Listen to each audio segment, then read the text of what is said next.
코로나19 신규 확진자는 이틀째 20만 명대를 유지했습니다. 정부는 오미크론 변이 유행이 감소세에 접어들었다고 확인하면서도 올 가을과 겨울 코로나19 재유행 가능성에 대비해서 접종 계획을 검토하고 있다고 밝혔습니다. 취재기자 연결합니다. 신현준 기자. 네, 신현준입니다. 네, 오늘은 보통 확진자 규모가 커지는 수요일인데도 확진자가 20만 명대를 기록했다고요. 네, 오늘 0시 기준 신규 환자는 28만 6,294명입니다. 하루 전보다 2만여 명 늘면서 이틀째 20만 명대를 유지했습니다. 보통 수요일에는 휴일 효과가 사라지면서 확진자 규모가 커졌는데 수요일 기준 확진자가 30만 명 아래를 기록한 것은 지난달 2일 이후 5주 만입니다. 일주일 전과 비교하면 13만 8천여 명, 2주 전과 비교하면 20만 명 넘게 줄면서 감소세입니다. 정부는 10주 동안 이어진 증가세가 꺾이고 확진자 규모가 3주째 감소 추세를 보이고 있다고 확인했습니다. 또 환자 한 명이 몇 명을 감염시키는지를 보여주는 감염 재생산 지수도 11주 만에 1 아래로 내려갔다고 강조했습니다. 다만 사망자와 위중증 환자는 아직 정점 구간을 통과하고 있는 모양새입니다. 어제 하루 사망자 수는 371명으로 사흘 만에 300명대로 올라섰습니다.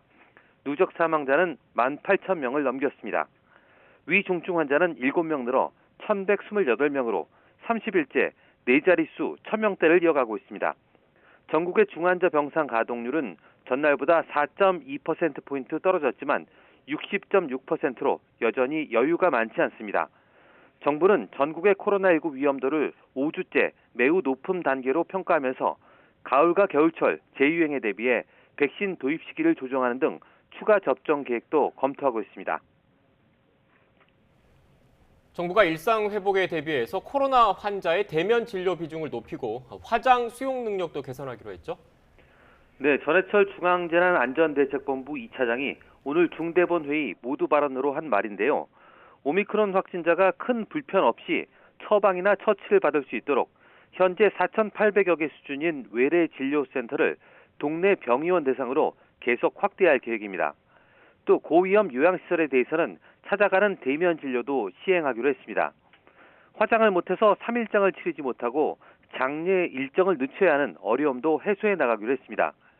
지자체의 협조로 3일장 비율은 지난달 19일 20%에서 그제 48.7%까지 높아졌지만 대도시를 중심으로 여전히 어려움을 겪고 있는데요.